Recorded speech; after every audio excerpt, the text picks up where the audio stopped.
The British ship that the public wanted to name Boaty McBoatface is ready to make its maiden voyage.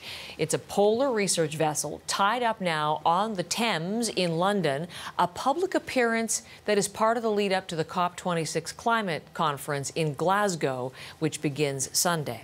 Tessa Arcilia is covering that summit for us. This morning, she went on board. It's called not Boaty McBoatface, there's the real name, Sir David Attenborough. And she is on the banks of the Thames to tell us more about it. Good morning, Tessa.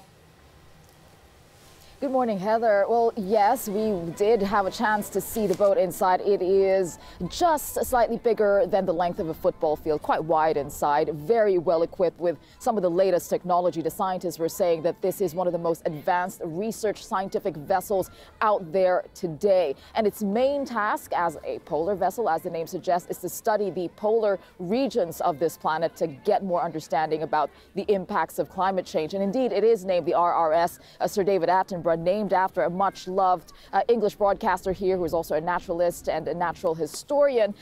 And the name Boaty McBoatface, it actually did go to one of the robotic marine vehicles that we saw on the ship. It's essentially a yellow sub, Heather. So that vehicle can go deep into the ocean and get valuable data in areas that were previously inaccessible. Now, another feature that we saw that was really interesting is what they call a moon pool. So we got to look down this shaft. There's water in the middle, and it is the way to deploy some of the vehicles when they are in the Arctic or Antarctic regions, everything surrounded with ice, and they're still able to deploy and get data from under the ocean. It is really quite impressive inside, and I think the scientists are really excited to get started on their work, which the first deployment to the Antarctic region will happen mid-November, so in a couple of weeks. Now, Sir David Attenborough himself was on the ship, and he had a very important message to share. Take a listen.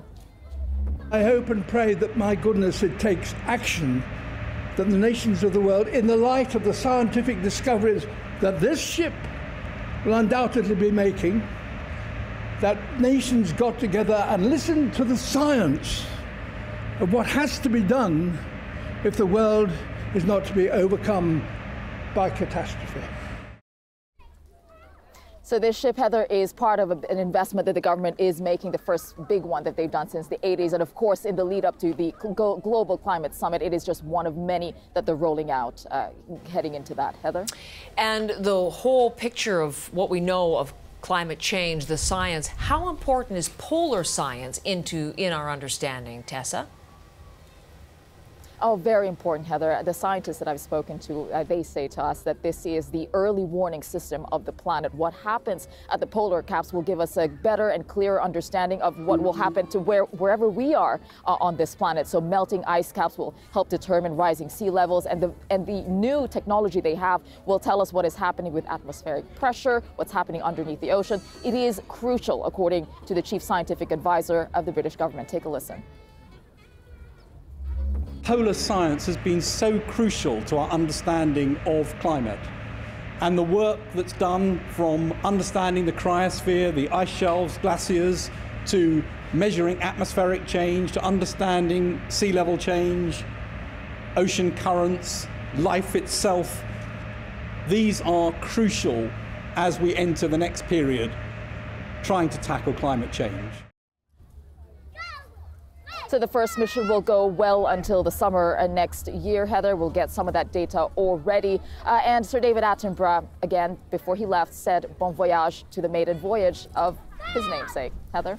Thanks so much, Tessa. Appreciate it. Tessa Arcilia there in London.